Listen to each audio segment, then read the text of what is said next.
నా యొక్క 17 రోజుల బస్సు యాత్ర తర్వాత జనం నుంచి వచ్చినటువంటి స్పందనలు, మధ్యాహ్నం టైంలో జనం నాకు ఇచ్చిన సమాచారం, అనేక వర్గాల ప్రజలు కలిసి ఇచ్చినటువంటి సమాచారం తేలుస్తున్నది ఏంటంటే, ఈ ఎన్నికల్లో 2 జాతీయ పార్టీలను మించి వాళ్ళిద్దరికంటే కూడా చాలా ఎక్కువ స్థానాలలో బీఆర్ఎస్ అద్భుతంగా గెలవబోతా ఉంది. దాంట్లో ఎటువంటి సందేహం కూడా లేదు. ఎందుకంటే ఈ 2 ప్రభుత్వాలు, అధికారంలో ఉండే పార్టీ వాళ్ళ అగ్రనాయకుడు రాహుల్ గాంధీ వస్తే సరూర్ నగర్ స్టేడియంలో ఎంత అబాస్ పాలైనరో, 3 పార్లమెంటు నియోజకవర్గాల సమావేశం అది. ఒకటి కాదు, ఒక అసెంబ్లీ కాదు, లేకపోతే ఇంకోటి కాదు, 3 పార్లమెంటు నియోజకవర్గాల సంయుక్త సమావేశంలో వాళ్ళు కనీసం 2-3 వేల మందిని కూడా సమీకరించలేక ఆ రాహుల్ గాంధీ అనేట ఆయన వాళ్ళ అగ్రనాయకుడు ఆ బస్సులోనే కూర్చోవడం, ముఖ్యమంత్రి బయటకు వచ్చి బతిమాలుకోవడం, వచ్చిన డీసీఎం దించి తొందర స్టేడియంలో బొమ్మని చెప్పడం, ఇది స్పష్టమైన సంకేతం. కనీసం వాళ్ళ అగ్రనాయకుడు వచ్చినప్పుడు సభలు పెట్టలేకపోవడం, ముఖ్యమంత్రి సభలు కూడా అనేక సభలలో ముబ్బడిగా ఖాళీ కుర్చీలు దర్శనం ఇవ్వడం, ఇవన్నీ కూడా దానికి సంకేతాలు. అంటే వాళ్ళ కార్యకర్తలలో కానీ వాళ్ళ నాయకుల్లో కానీ అసెంబ్లీ ఎన్నికలప్పుడు ఉన్నప్పుడున్న ఆ చొరవ, ఆ జోష్ కురవడింది. 2 ప్లేసులలో నేను ఎక్కడైతే ఆగుతుంటానో, నైట్ హాల్ట్స్ కానీ ఇంకో చోట కానీ 7-8 సార్లు పవర్ పోయిందండి. నేను ఉండే చోట ఒక చోట మాత్రం నేను ట్విట్టర్లో పెట్టి ఆ తర్వాత మానేసిన. ఇది ఇంతే, ఇక లాభం లేదు, దున్నపోతు మీద వానబడ్డట్టున్నది అని చెప్పి, మళ్ళీ దాన్ని కూడా ఏదో ఇది నిజం కాదు అని వీళ్ళు పిచ్చోళ్ళలాగా అరవటం, అది నా స్టాండర్డ్ తగ్గిపోతే నేను మానేసుకున్నా. 7-8 టైమ్స్ పవర్ ఫెయిల్యూర్. ఒకసారి కాదు, నేను ఉండగానే 2 సార్లు 3 సార్లు పవర్ పోవటం.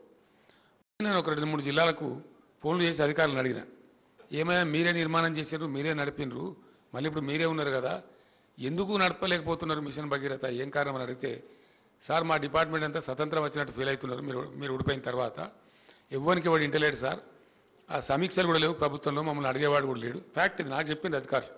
3-4 జిల్లాల అధికారులు నేను ఎంక్వైరీ చేస్తే వాళ్ళు ఏం చెప్తున్నారంటే, అసలు అడిగేవాడు లేడు, పట్టించుకునేవాళ్ళు లేడు సార్, చిన్న పైపు ఫెయిల్ అయితే కూడా వారం దాకా ఎవరు తిరిగి చూసేవాళ్ళు లేడు, మీరున్నప్పుడేమో అది వేరే పద్ధతి ఉండే, భయం భక్తి ఉండే, ఇప్పుడు అది లేదు, ఒక విచ్చలవిడితనం వచ్చింది, దాని ద్వారానే ఈ దుర్మార్గం జరుగుతూ ఉందని చెప్పి వాళ్ళు చెప్తా ఉన్నారు. ఆ కమిషన్ వాళ్ళే అంటున్నారు, అట్టెట్లా వదిలిపెట్టినండి, 3 నెలల ముందే పనులు మొదలుపెట్టాలి, ఎట్లా నిర్లక్ష్యం చేసిన మాట్లాడుతున్నారు. వాడు కూడా నేషనల్ డ్యామ్ సేఫ్టీ అనేది వాడదే మాట్లాడుతున్నారు. ఎట్లా వదిలిపెట్టినండి ఇన్ని రోజులు, నాకు అర్థం కాదు, ఇది రిపేర్ చేసుకోవాలి కదా ఇమీడియట్గా అని వాళ్ళు కూడా తిడుతున్నారు, ఇలా ప్రభుత్వాన్ని నిందిస్తున్నారు. అట్లా చేసి గోదావరికి 80-90 టీఎంసీల నీళ్లు వదిలిపెట్టి నీళ్లు సరఫరా చేయలేదండి. పోయింది. ఇప్పుడు మళ్ళీ ఆగస్టు 15. తెలివిగానే ఏ సంవత్సరం ఆగస్టులో చెప్తలేడు, ఈవెన్ అయ్యాక అర్థమైతే లేదు, అది ఏ ఆగస్టు అర్థమైతే లేదు. నేను ఆగస్టు అన్నా కదా, వచ్చే సంవత్సరం ఆగస్టు అంటాడు రేపు, అప్పుడు ఏం చేయాలా? ఇటువంటి అనుమానాలు నేను చెప్తున్నా కాదండి, నేను సాయంత్రం పూట వెళ్తుంటాను, ఎందుకంటే బాగా 46-47 డిగ్రీలు ఎండ ఉండే, ఇంట్లో కూర్చునే ఇంత భరించరాకుండా ఉండే, ఆ టైంలో వచ్చేది నా దగ్గర సమూహాలుగా రైతు సంఘాలు కానీ వీళ్ళు కానీ వాళ్ళు కానీ వస్తే వాళ్ళతో చిట్చాట్ చేస్తే వాళ్ళు చెప్పిన ముచ్చటాయి. నాకన్నా కూడా వాళ్ళు ఎక్కువ అడ్వాన్స్ ఉండరు. నేను ప్రతిపక్ష నాయకుడినైనా వాళ్ళే అనుమానం వ్యక్తం చేస్తారు, ఈయన ఆగస్టు అంటుండే, ఏ ఆగస్టు సార్ అని నన్ను క్వశ్చన్ చేస్తే, మీరు ముఖ్యమంత్రిని అడుగురా బాబు, నన్ను ఎందుకు అడుగుతారని నేను చెప్పిన.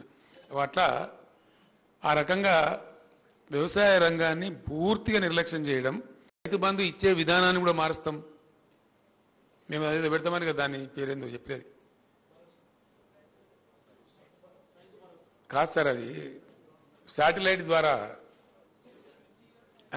జియో ట్యాగ్ మన ట్యాగ్ ఏదో పెట్టి దాంతో ఫోటోలు తీసి సాగు చేసినకే చేస్తాం. దాంతో రాదు సావదు అవన్నీ ప్రయోగాలు ఎప్పుడూ ఫెయిల్ అయ్యాయి. అంటే ఏమవుతుంది ఇప్పుడు రైతు బంధు, వీళ్ళు ఇయ్యరు, వాళ్ళు ఎగబెట్టదలుచుకున్నారు. అసలు సంగతి రైతు బంధు ఏంటంటే, మేము అప్పుడు వేసిందే దాదాపు 15,000 కోట్ల రూపాయలు. ఇప్పుడు వీళ్ళు చెప్పిన ప్రకారం ఏంటంటే ఇంకో 5-6 వేల కోట్లు పెరుగుతుంది. అంటే సంవత్సరానికి నెట్ మనీ 21,000-22,000 కోట్లు పే చేయాలి. చేయలేమని తెలిసిపోయింది వాళ్ళకు.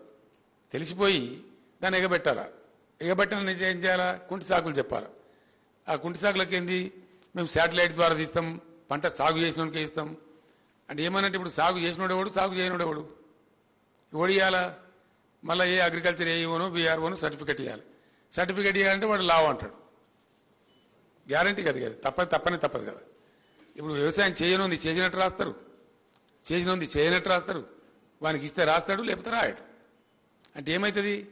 రేపు రైతు బంధు అనేది ఒక అపాస్యం చేయాలని, దాన్ని ఫెయిల్యూర్ చేయాలని, ఫైనల్గా ఎగబెట్టాలనే ప్రయత్నంలో ప్రభుత్వం ఉన్నది అనే ఒక నిశ్చితాభిప్రాయానికి ప్రజలు వచ్చింది. ఇప్పుడు రైతులకు తెలిసిపోయింది, ఏదో గోల్మాల్ గోవిందం ఉన్నది తప్ప ఇచ్చే పరిస్థితులు లేరు, వీళ్ళు ఇవ్వలేము అని చెప్పలేక ఇవన్నీ డ్రామాలు ఆడుతున్నారు.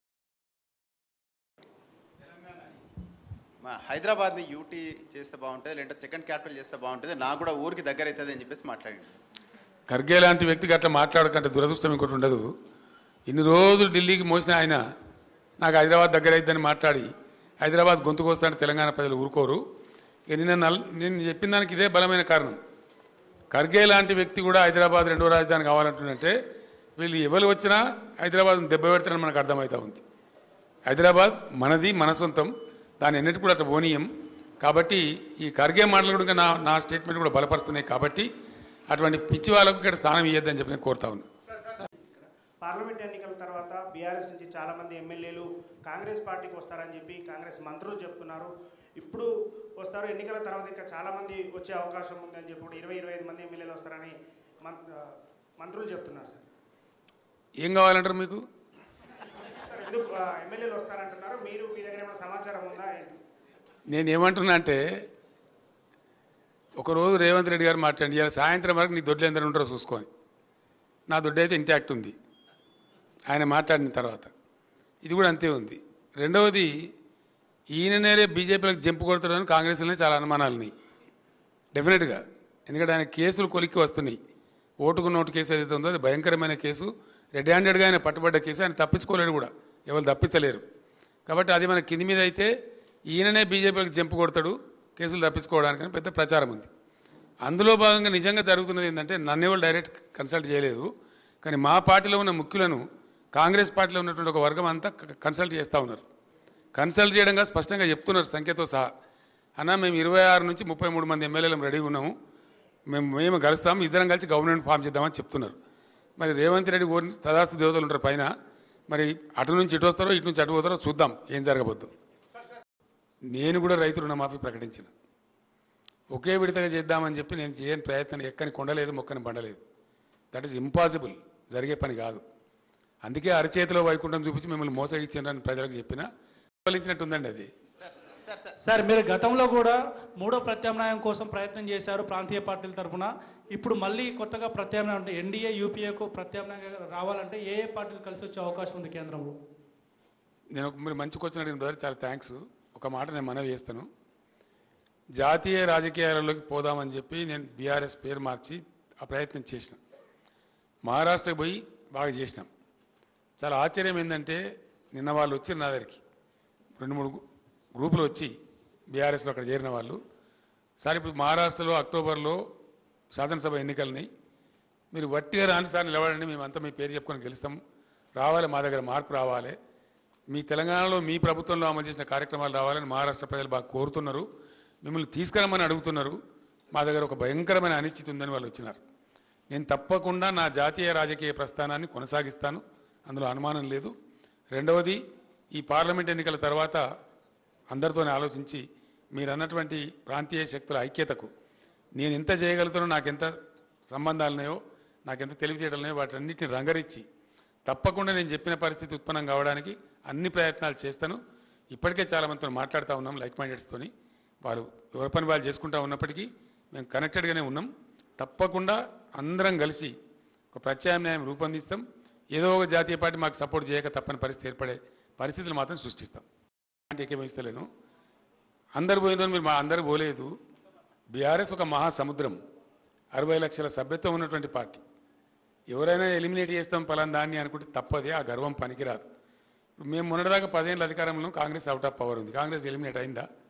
డెసిమేట్ అయిందా? కాదు కదా. చంద్రబాబు నాయుడు గారు కూడా ఒక టైంలో 2004 to 2014 ఆయన పవర్లో లేరు, అంతమాత్రం టీడీపీ డెసిమేట్ అయిందా? అది భ్రమ. ఒక సంస్థను, ఒక శాశ్వతంగా ఉండే సంస్థను, ఒక బలోపేతంగా విస్తరించినటువంటి సంస్థను డెసిమేట్ చేస్తాం, ఎలిమినేట్ చేస్తామంటే అది అహంకారం తప్ప మరొకటి కాదు. అది ఇంపాసిబుల్.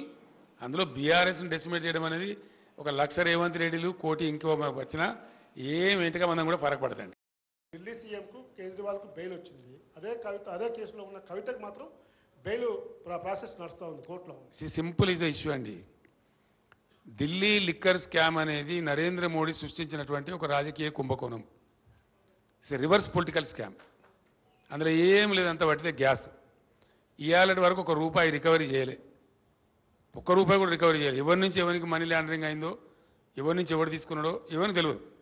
అది ఢిల్లీ స్టేట్ లిక్కర్ పాలసీని స్కామ్ కింద చిత్రీకరించి మేమిద్దరం అండి, ఆయన కంట్లో నర్సులాగా ఉన్నోళ్ళం, అరవింద్ కేజ్రీవాల్, నేను, ముక్కులో కోయలాగా ఉంటాం. మేము ఏం చేసినాం? మేము ఆయన మాకు 104 మంది ఎమ్మెల్యేలు మా సంఖ్య ఉండి, అప్పుడు మజ్లిస్ ఎమ్మెల్యేలు 7 మాకు సపోర్ట్ ఉండే టైంలో 119లో 111 మంది మేము ఉన్నాం ఇక్కడ. అయినా ఆయన ఏజెంట్లను పంపించండి ఇక్కడికి, ఈ గవర్నమెంట్ టాపులు చేయాలని కూలగొట్టాలి రాష్ట్ర ప్రభుత్వం అనేది ఆయన ఏజెంట్లను పంపించి ఇక్కడ బేరాలు చేశారు. వాళ్ళని పట్టి నిర్బంధించి నేను జైల్లో వేసిన. ఇక్కడ వేయడమే కాదు, ఆ ఏజెంట్లను పంపించిన మూల సూత్రధారి బిఎల్ సంతోష్, ప్రధానమంత్రికి రైట్ హ్యాండ్, జాతీయ కార్యదర్శి, ఆయనను పట్టుకరమని చెప్పి ఢిల్లీ సెంట్రల్ బీజేపీ ఆఫీస్ మీదకి మన పోలీసులను పంపించిన నేను. ఆయన పట్టుకరావడానికి పోయిన తెలంగాణ పోలీసులు, తప్పించుకున్నాడు ఆయన. అది వాళ్ళ మా మీద కోపం. ఆ కక్ష మనసులో పెట్టుకొని అటు అరవింద్ కేజ్రీవాల్ను ఇటు నన్ను రాజకీయంగా ఒత్తిడి చేయాలని చెప్పి అటు కేజ్రీవాల్ని అరెస్ట్ చేసిండ్రు, ఇటు నా కూతురుని అరెస్ట్ చేసిండ్రు. వాళ్ళు కడిగిన ముత్యాలలాగా బయటకు వస్తారు. స్కామ్ లేదు, బట్టిదే ట్రాష్. అది బూమరాంగ్ అవుతా ఉన్నది. ఇలా ఆ అమ్మాయి బతుకమ్మ ఉద్యమం చేసి తెలంగాణ ఉద్యమానికి ఎంతో కంట్రిబ్యూట్ చేసి అమెరికా నుంచి వచ్చి పాపం తన జీవితాన్ని ఎదుర్కొని తెలంగాణ కోసం పనిచేసిన బిడ్డ. అందరికీ తెలుసు, లోకానికి తెలుసు. ఆ అమ్మాయి స్టాండర్డ్ ఏందో, ఆమె ఎట్లా మాట్లాడుతుందో, ఆమె ప్రవర్తన ఏందో మీ అందరికీ కూడా తెలుసు. మీ అందరూ కూడా చాలామంది జర్నలిస్టులు ఆమెతో కలిసి పనిచేసిండ్రు. అటువంటి ఒక నిర్దోషిని పట్టుకపోయి ఒక మహిళను చూడకుండా కేవలం నా కూతురు అనేటువంటి ఒక రాజకీయ కక్షతోని మోడీ అరెస్ట్ చేసిండు. ఏం పడకూడదు, మేము భయపడము, రాజకీయ కుటుంబం కాబట్టి మేమన్నీ ఎదుర్కొంటాం. మాకు ఈ జైలు బీలు కొత్త కాదు, వీఆర్ నాట్ వరీడ్. ఆమె కడిగిన ముత్యంలాగా బయటకు వస్తుంది. I have no out of doubt. Thank you so much. Thank you. తర్వాత కేంద్రంలో మంత్రులు చేస్తామని మీరు చెప్తా ఉన్నారు, మీరేమైనా ప్రధాని రేసులో ఉంటారా? 100% ఉంటే అవకాశం వస్తుంది. ఎందుకుండానే అవకాశం వస్తే ఉండరు. ఎవరైనా నాకు అర్థం గమ్మత్తు, నువ్వు నీకు అంత అమాయకున్నా. అవకాశం రావాలనే కానీ ఎందుకుండవు నాకు అర్థం కాదు. I will be in the race. మా సురేష్ భాయ్ సాబ్ నవ్వుతున్నాడు. ఆయనే రేపు కేశవరావు వెళ్ళిపోయింది కాబట్టి రేపు మా parliamentary party leader Suresh Reddy గారు కాబోతారు. రేపు నేను లెటర్ ఇష్యూ చేస్తా ఉన్నా చైర్మన్కు. He will be the main player in Delhi on behalf of BRS. నిర్ణయాలు ఏం తీసుకోలేదని సిఆర్పిసి 141 సెక్షన్ స్టేట్మెంట్ ఇచ్చారు sir. Vadoda Radhakrishnarao? Who is he? DCP sir. DCP నాకు తెలియదు, నీకు అంత తెలుసా? నీకు ఆయన రాష్ట్రంలో 100 మంది డీసీపీలు ఉంటారు. వాడు కూడా ఒక్కరి పేరు పట్టుకుని నన్ను అడిగింది, నాకు అర్థం కాదు. తలా తోకలేని ప్రశ్న అది. అసలు ఆ ఫోన్ ట్యాపింగ్ ఏదైనా మీకు పిచ్చి పట్టుకున్నది. కానీ ముఖ్యమంత్రికి ఫోన్ ట్యాపింగ్ ఏమైనా సంబంధం ఉంటారా? రాహుల్, నువ్వు ఇంత పెద్ద సీనియర్ లీడరు. ముఖ్యమంత్రి gets reports from the intelligence department. వాడు ఎట్లా తీసుకొచ్చిన రిపోర్ట్ మాకెట్లా తెలుస్తుంది? నాకు అర్థం కాదు. వాడు ట్యాపింగ్ చేసిండా, టూపింగ్ చేసిండా, డబ్బులు ఇచ్చిండా, ఇంకేదైనా రహస్య వ్యవస్థ పెట్టుకున్నా మాకు ఎందుకు తెలుస్తుంది? అదో ఇష్యూ అవా ఇంత సిల్లీ? ఆ గవర్నమెంట్ ఎంత సిల్లీ ఉన్నదో మీరు కూడా అట్లా తయారైపోయిన పూర్తిగా. What is that non sense? నాకు అర్థం కదా. ఫోన్ ట్యాపింగ్ అది పెద్ద ఫినాయిల్ పెట్టి నోలు కడుకునే పరిస్థితి తెస్తూ ఉన్నారు. ఎవడో కొందరు బాగాగాలు పని లేక ఫోన్ ట్యాపింగ్ తోకట ఏం ట్యాపింగ్ అయినా నాకు అర్థం కాదు. ఇలా ఈ ముఖ్యమంత్రి తరఫున ఇంటెలిజెన్స్ ట్యాపింగ్ చేస్తలేదా అండి? Do you say that? ప్రతి ప్రభుత్వానికి ప్రపంచంలో గూఢచార వ్యవస్థ లేని ప్రపంచమే ఉండదు, ప్రభుత్వమే ఉండదు.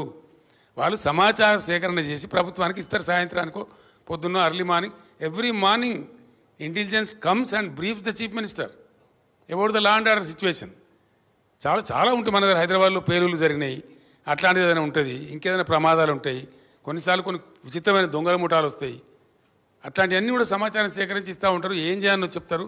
దాన్ని బట్టి గవర్నమెంట్ ఏంటంటే వివిధ శాఖల అధికారులకు అప్రమత్తం చెప్పి కల్తీ విత్తనాలు ఉంటుంది, దాని మీద కూడా ఇస్తారు. వాళ్ళు ట్యాపింగ్ చేస్తాడా, టూపింగ్ చేస్తాడా మాకేం తెలుస్తుందా? నాకు అర్థం కాదు. No minister is concerned with that, no chief. అసలు కన్సర్న్ ఉండదు. We are only concerned with the reports given by the intelligence. The way the brought the report we don't know. That is purely internal matter of the police department. And ఇంకోటి అండి, అదేందో మీరు పెద్ద భ్రమలో ఉన్నారు. పోలీసులు ఎప్పుడు ఫోన్ ట్యాపింగ్ చేసినా బాజాప్తాగా టెలిగ్రాఫ్ యాక్ట్ ప్రకారం, 1869 టెలిగ్రాఫ్ యాక్ట్ ప్రకారం బాజాప్తా రాష్ట్ర హోమ్ సెక్రటరీ పర్మిషన్ తీసుకొని చేస్తారు. పర్మిషన్ లేకుండా చెయ్యరు. ఇది ఇంగితమైన ప్రతి ఒక్కరికి తెలుసు. తర్వాత తీసుకున్న దాన్ని డిమాలిజ్ చేయొచ్చని కూడా ఉంది ఆ చట్టంలో. ఒక నిర్ణీత వ్యవధి తర్వాత వాళ్ళు సేకరించిన సమాచారాన్ని డిమాలిజ్ చేయొచ్చని కూడా అదే యాక్ట్లో ఉంది. ఇది తెలియకుండా అదేదో పెద్ద భయంకరమైన వ్యవహారం అన్నట్టు, దాని ఏదో తోకమట్టం ఏదో కొండందో వెలకబట్టుకున్నాం అన్నట్టు ఏమి బట్టి ట్రాష్ గ్యాస్ దాంతో ఏం అయ్యేది. మీరు ఆ భ్రమలో ఉండకండి. సార్ తెలంగాణ ఉద్యమ సమయంలో 2001 నుంచి